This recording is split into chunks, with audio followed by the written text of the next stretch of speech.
হরে কৃষ্ণ, হরি বল। তো আজকের 1 জুলাই আমি মায়াপুর গিয়েছিলাম। তো মায়াপুর থেকে আমি সংগ্রহ করে এনেছি শ্রী চৈতন্য ভাগবত। আপনারা সকলে দেখতে পাচ্ছেন, যেটি শ্রীল বৃন্দাবন দাস ঠাকুর বিরচিত শ্রী চৈতন্য ভাগবত এবং অভয়চরণ অরবিন্দ ভক্তি বেদান্ত স্বামী প্রভুপাদের দ্বারা ইস্কন থেকে এটা প্রিন্টিং করা হয়েছে।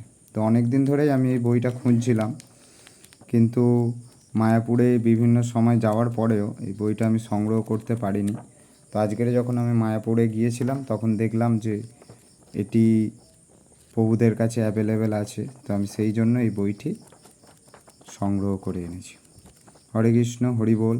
আপনাদের যদি এটি ভালো লাগে তাহলে এই বইটি সকল গৌড়ীয় বৈষ্ণবদের কাছে পৌঁছে দেবেন।